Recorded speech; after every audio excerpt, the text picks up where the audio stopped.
Assalamualaikum warahmatullahi wabarakatuh. Pada kesempatan malam hari yang berbahagia ini, kita usai berbuka puasa, syukuran atas kemenangan Bon Jovi yang menang di gugatan KIP pusat. Malam ini kita syukuran, mengundang semua para aktivis, lawyer, dan YouTuber. Kebetulan di samping saya ini ada lawyer kondang, Abdul Ghafur Sangaji, di mana lawyer yang membersamai Rosuryo dan 3 tersangka lainnya. Kebetulan saya dapat amanah dari Kemang Pratama Insight untuk menanyakan kepada lawyer kita terkait dengan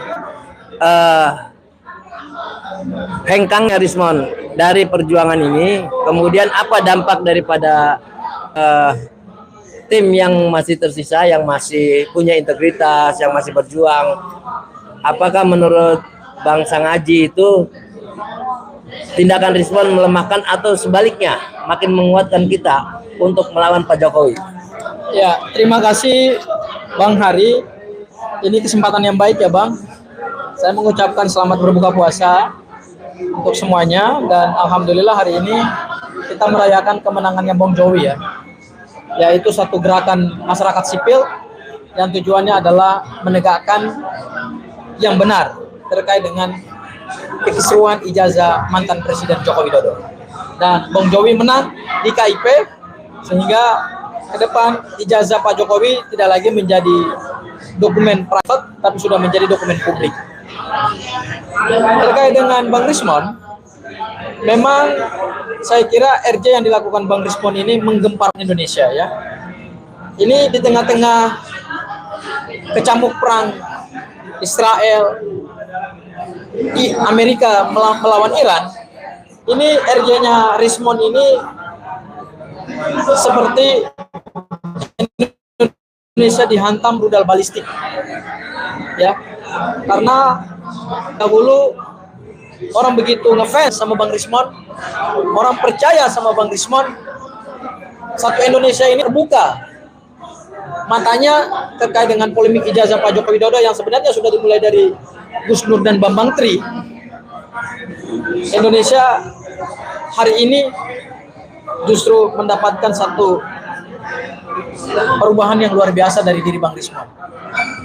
Tanpa kita duga, Bang Rismon mengambil sikap untuk tunduk kepada yang punya ijazah. Yang dahulu dia katakan bahwa 11.000 triliun persen ijazah itu adalah palsu. Dan saya pun sebagai kuasa hukumnya dulu, mantan kuasa hukumnya, saya bangga ketika dia masih berada di jalan kebenaran, ketika dia masih konsisten pada hasil penelitiannya. Tapi hari ini saya kira bukan cuma saya yang kecewa, tetapi semua masyarakat Indonesia yang menginginkan kebenaran, menginginkan kepastian terkait dengan polemik ijazah Pak Joko Widodo juga pasti kecewa. Dan inilah satu fenomena penegakan hukum di Indonesia yang untuk pertama kalinya seorang peneliti yang begitu meyakinkan masyarakat, meyakinkan para kuasa hukum bahwa hasil penelitiannya adalah 11.000 triliun persen adalah ijazah Pak Jokowi palsu berdasarkan hasil penelitian beliau. Tetapi tidak lebih dari beberapa minggu terakhir ini kemudian beliau mengubah hasil penelitian. Ini tentu harga yang harus dibayar oleh Bang Rismon, karena Bang Rismon juga sudah mengatakan kepada publik bahwa beliau bersedia dihinakan, dicap pengkhianat. Saya kira tanpa Bang Rismon bersedia mengatakan itu pun, sebenarnya semua orang di dalam penilaian mereka juga sama seperti apa yang dinilai oleh Bang Rismon. Jadi sebelum masyarakat menilai, ternyata Bang Rismon menilai dirinya sendiri. Ya, ini menurut saya fenomena yang absurd. Fenomena yang absurd dari seorang peneliti yang awalnya begitu gegap gempita, tetapi kemudian harus mengubah hasil penelitian. Nah, apa faktor penyebabnya? Kan seperti itu ya, Bang Ari ya. Faktor penyebabnya ada 2. Pertama, secara subjektif Bang Rismon mengubah hasil penelitiannya tidak menggunakan metode ilmiah yang objektif, yang bisa dia pertanggungjawabkan secara akademik. Kenapa? Karena sebenarnya buku Jokowi White Papers itu adalah satu karya akademik yang sebetulnya luar biasa. Luar biasa. 3 peneliti menulis tentang satu objek yang sama, menggunakan metodologi penelitian yang berbeda, dan berujung pada kesimpulan yang sama. Nah, kalau Bang Rismon mengatakan ini ijazahnya sudah asli, dari mana Bang Rismon melakukan penelitiannya gitu? Sumber datanya dari mana? Sumber dokumennya mana? Bukannya yang mereka teliti adalah 2 sumbernya. Pertama adalah skripsi Pak Joko Widodo yang nggak ada lembaran pengesahannya. Kemudian yang kedua, ijazah yang diunggah diam saja. Kalau Bang Rismon kemudian mengubah hasil penelitiannya, pertanyaan serius kita kepada Bang Rismon, dari mana sumber dokumennya? Karena setahu saya pada tanggal 15 Desember kami menghadiri gelar perkara khusus di Polda Metro Jaya.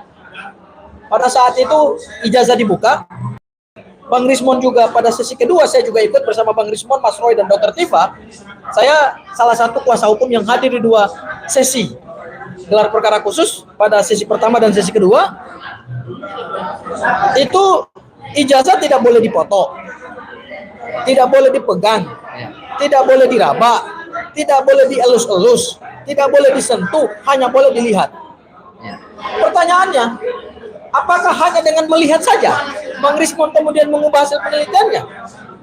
Kan selama ini Bang Rismon kan metodenya kan berbeda, bukan pengamatan loh. Dia menggunakan metode digital, dia menggunakan metode yang sudah beliau katakan valid secara ilmiah gitu. Terus sumber datanya dari mana? Menurut saya ini pertimbangan yang subjektif. Itu yang pertama. Yang kedua, saya melihat Bang Rismon under pressure. Bang Rismon under pressure, di dalam tekanan yang luar biasa. Kenapa under pressure? Karena memang inilah cara untuk menekan satu di antara 3 peneliti ini, supaya 1 peneliti keluar, tinggal 2 peneliti. Ini caranya adalah melakukan pressure, kemudian ada the invisible hand. Saya katakan the invisible hand, tangan-tangan tak terlihat.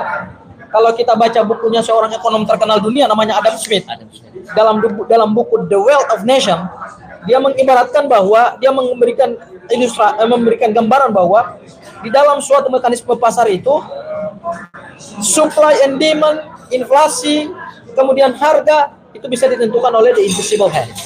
Yaitu apa? Tangan-tangan yang tak terlihat. Di dalam hukum juga saya melihat ada tangan-tangan yang tak terlihat juga, yang bisa menentukan arah daripada penegakan hukum. Siapa orangnya? Ya itulah mereka yang punya kekuasaan, mereka yang punya sumber daya, mereka yang bisa bekerja sama, kemudian mereka juga yang punya resources untuk melakukan kolaborasi. Jadi saya melihat berubahnya Bang Rismon ini dari sisi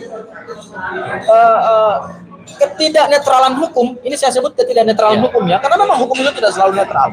Bahwa ada pihak-pihak yang menjadi the invisible hand untuk menggiring Bang Rismon supaya penelitiannya dia ubah.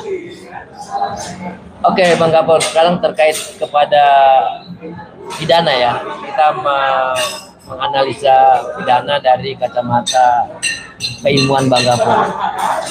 Apakah dengan RC yang dilakukan Rismon ini juga tidak bertentangan dengan pernyataan kesaksian Bang Rismon yang diambil sumpah? Apakah ini juga menggugurkan yang di persidangan citizen lawsuit itu? Kemudian dengan adanya Rismon dilaporkan dengan dugaan ijazah palsu dan surat kematian palsu, apakah ini juga Pak Jokowi akan menghapus semua laporan-laporan yang sudah masuk di Polda oleh kubunya Pak Jokowi dengan adanya Rismon minta maaf terhadap Pak Jokowi maupun Gibran itu?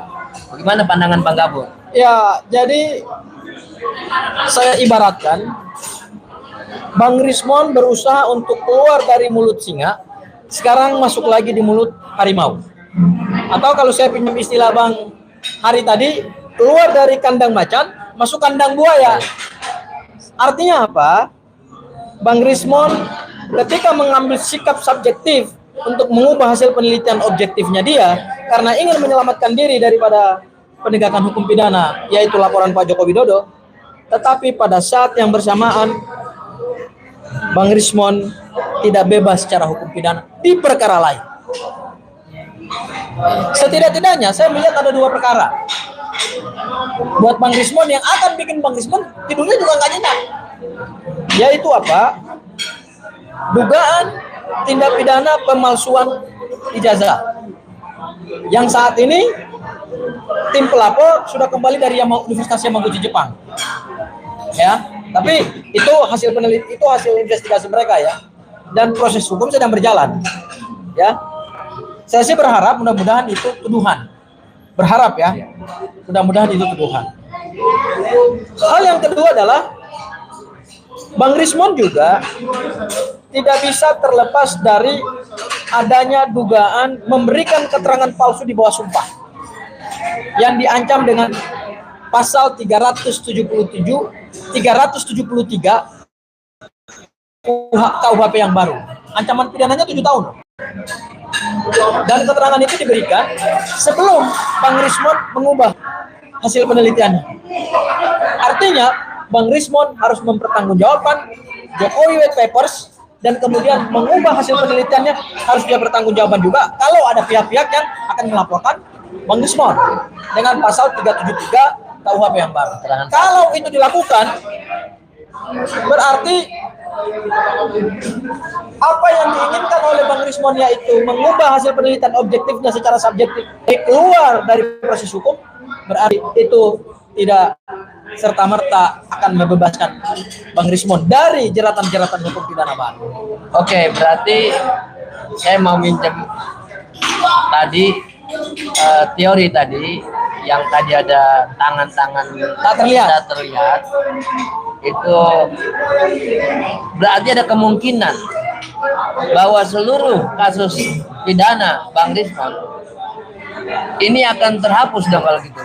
Membenarkan apa yang saya tanyakan di awal, kalau memang ada tangan-tangan bermain tadi, berarti kan tangan kekuasaan yang bermain. Logiknya kan begitu, logik sederhana. Kalau ini bermain, berarti Bang Rismon pun akan selesai semua perkaranya, termasuk dugaan ijazah palsunya Bang Rismon.